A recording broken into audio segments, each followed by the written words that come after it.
Ruth, a faithful woman.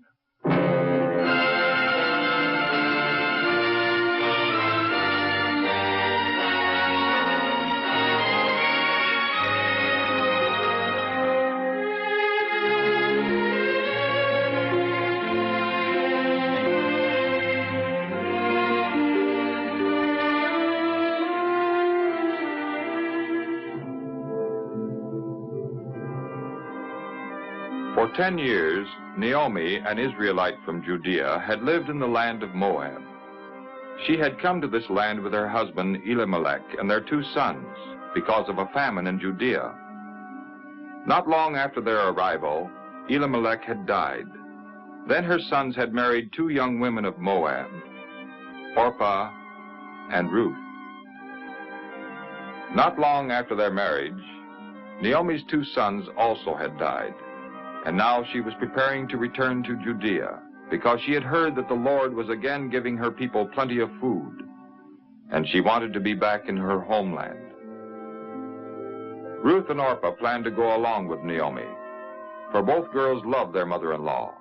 She had always been kind to them and had taught them to worship the true God instead of the idols of the Moabites. So the 3 of them got ready for the journey to Bethlehem.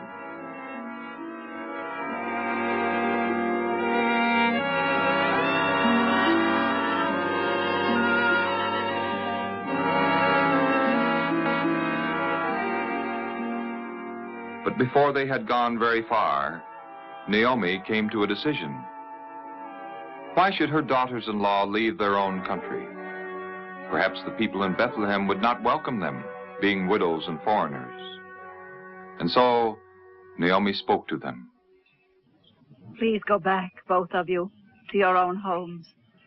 And may the Lord be kind to you as you were to the dead and to me. And may he give each of you a good home. No, we're going with you to your people.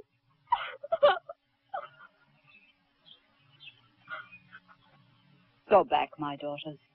Why should you go with me? Do I have any more sons who could marry you? And even if I should marry again and have sons, would you wait for them to grow up? No. No. I'm sorry that the Lord has sent me all this trouble.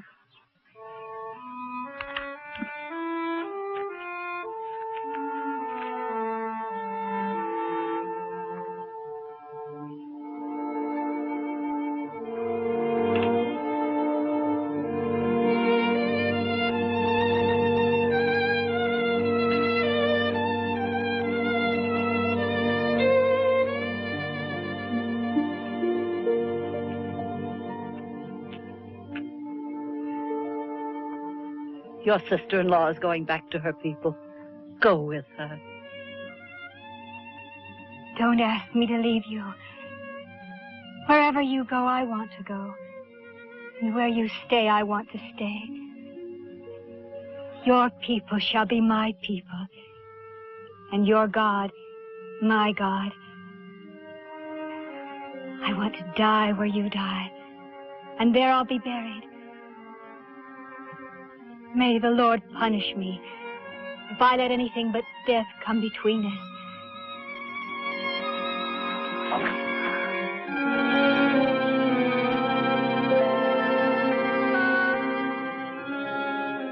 When Naomi realized how deeply Ruth loved her, she thanked God for having given her such a loyal daughter to help make up for the loss of her husband and 2 sons. So Ruth and Naomi continued on their journey.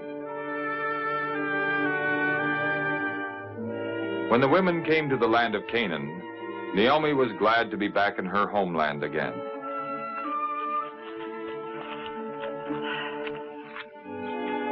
This is the country which the eternal God promised to Abraham and his descendants. It is now my country, too.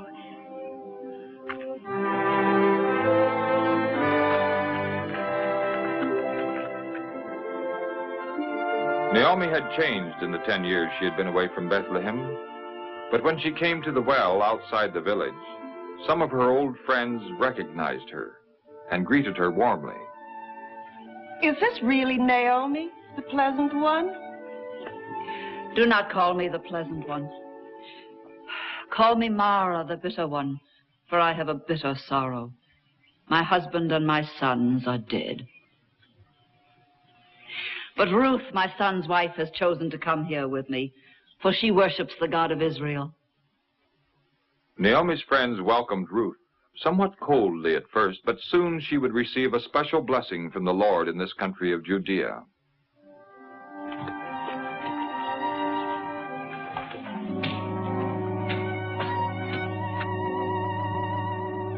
In order to find food for herself and Naomi, Ruth went out to the barley fields.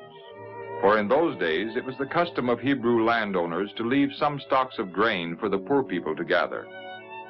Now the field where Ruth gathered grain was one belonging to a man named Boaz. And when he came out to his field and saw her there, he asked his overseer about her. Who is this young woman? She's the one who came back with Naomi from Moab. She said, "Please let me gather grain from the sheaves." And she's been working from early morning until now. Ruth had seen Boaz at the edge of the field and had decided who he was because of his fine clothes and the way he spoke with the overseer. Now Boaz walked over to her. Don't go and gather grain in any other field. You may stay in this one. Stay with my women workers. When you are thirsty, go to the water jars and drink. Why are you so kind to me, a foreigner? I've heard of all you've done for your mother-in-law since the death of your husband, how you left your mother and your father and the country where you were born and came to a people you did not know. May the Lord reward you for what you've done. May the Lord, the God of Israel, under whose wings you have come for shelter, fully repay you. You are most kind, my lord, for you have helped me, even though I'm not one of your servants.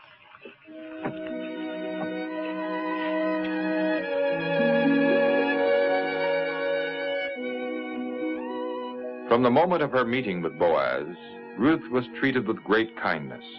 At noon, she was invited to sit with the workers and was given all the food she wanted. And Boaz even gave orders to his workers to pull out some stalks from the bundles so that there would be plenty of barley for Ruth to gather. By the end of the day, she had gathered almost a bushel of grain, enough food for many days. That evening, when Ruth came home, she told Naomi all that had happened, how the owner of the field had been kind to her.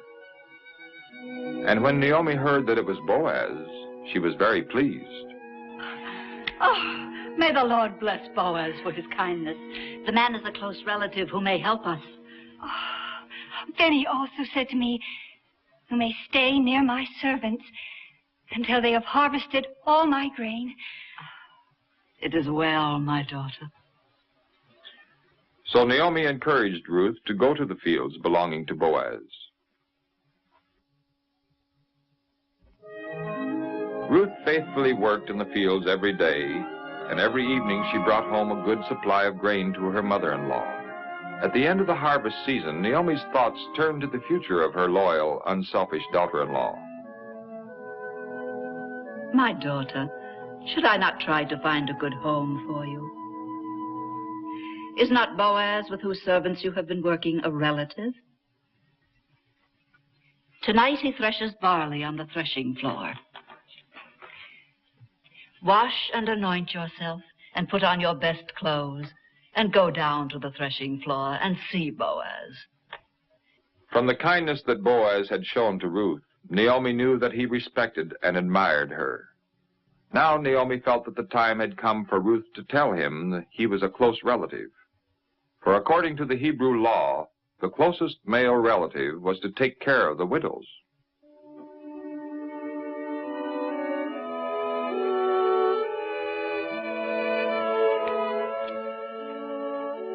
Following Naomi's suggestion, Ruth went to Boaz, asking him to take care of her because he was her relative.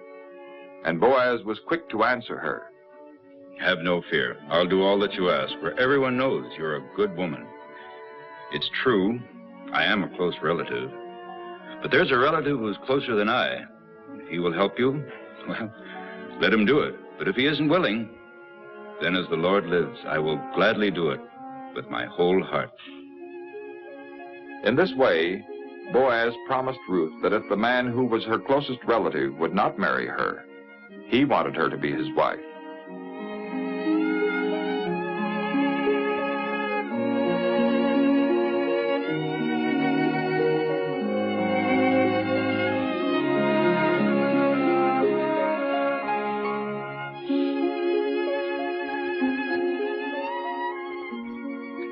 Then Boaz gave Ruth a gift of grain for Naomi to show that he also intended to take care of her. And Ruth hurried home to tell Naomi all that Boaz had said. The next day, Boaz lost no time in meeting with Naomi's closer relative. And according to the custom of the day, he asked 10 elders of the city to be present at their meeting. Naomi has come back from Moab and is selling the land that belonged to our relative, Elimelech. I thought I would tell you about it and say, buy it in the presence of the elders of my people. If you want it, take it. But if you do not, then tell me, since after you, I am her closest relative. I will buy it. But if you buy the land from Naomi, you must also take Ruth, the Moabite woman, as your wife, so that her children may inherit the land. No wonder the other close relative hesitated. If he married this Moabite woman and a son were born, the property would go to that son and not to his own children. So the man who was the nearest relative decided what to do. I can't buy it for myself without hurting my own inheritance. You may have it. Then the man took off his sandal and gave it to Boaz to show that Boaz had the right to buy the land and also to marry Ruth. In that way, the matter was legally settled.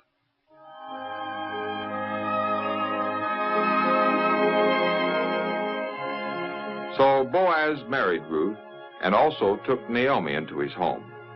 In the course of time, a son was born to Ruth and Boaz, and it was Naomi's privilege and joy to help take care of the child. Now God has given me another son. Blessed be the Lord, who has not left you without a son. May his name be famous in Israel.